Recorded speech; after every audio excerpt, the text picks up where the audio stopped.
If the freedom of speech is taken away, then the dumb and silent will be led like sheep to the slaughter. This was said by the father of freedom, George Washington. America was founded off what was considered radicalist ideals. Radicalism is a belief that there should be great or extreme social or political change. Cambridge University. Through the American Revolution, the colonists were oppressed by the British government. Colonists wanted freedom. So in an act of wishing to be heard, they rose up and fought against what even the Library of Congress says was a corrupt and tyrannical British government. Through what were viewed as radicalist views, America was founded and ensued the country we know and love. Radicalism has good points when you look at it in its light, because it gives the little people a voice. It points out the flaws in a tyrannical government through the radicalist ideals of the people. If a radicalist view from a country's people is that they should overthrow the leadership because they can't afford bread, like the beginning of the French Revolution, then there's an arguable reason for a radicalist overthrow. This is the good side of radicalism with its benefits. Then on the flip side, we have incrementalism, which is a slippery slope, whereby people's actions involve small technical violations to larger, more significant wrongs by McCombs. Through incrementalism, a complete society can be taught to believe something that would be normally immoral as normal. A controversial example of this can be the increase of LGBTQ acceptance throughout American society. According to Pew Research Society, it took 15 years for acceptance to rise 13 points from 2000, just before the federal legalization of gay marriage. In June 2015, there was a near equal rise in acceptance in just the 4 years since legalization. Through social media, TV shows, movies, and even the news, the pushing of acceptance of this moral lifestyle has grown incrementally, being pushed throughout our society till it was everywhere. Starting as a joke, to a side character who acts gay, to a full-on main role. This has been occurring incrementally throughout the years, having increased exponentially in the past few years. Disney being one of the most controversial companies to push this agenda, having LGBTQ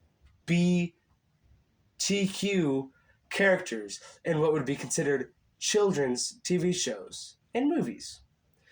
The incremental pushing of this agenda has led to a downfall in our societal morals.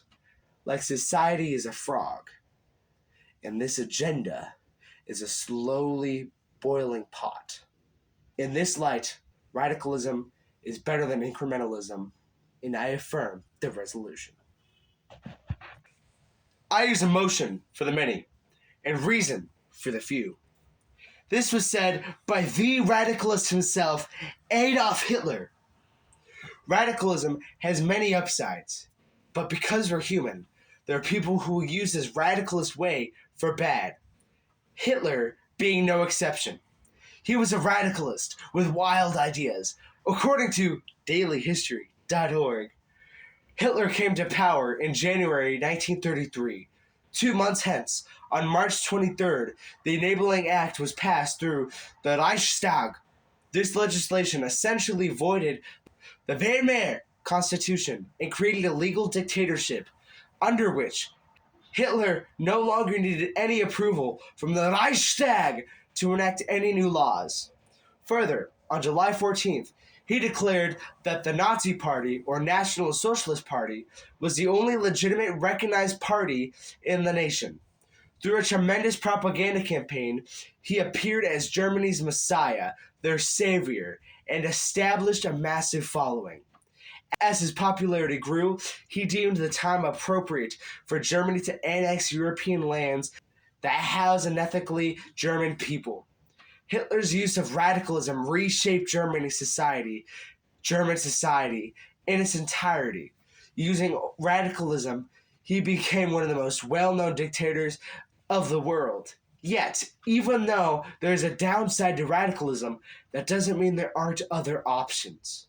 See, there's the option of incrementalism or gradualism, a policy or advocacy of a policy or political or social change by degrees.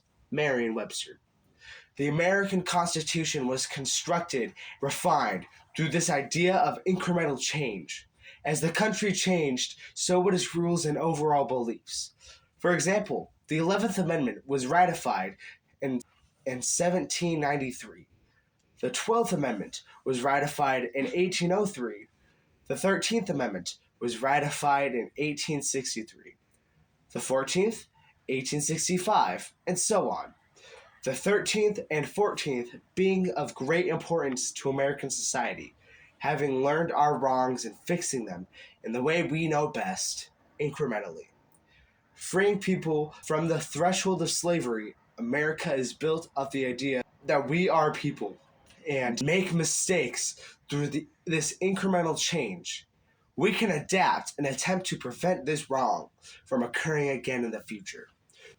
Though radicalism can be a good, quick answer, incrementalism is the overall best option because it provides a safety net for society to keep true to their morals and ideals. Go Kansas City!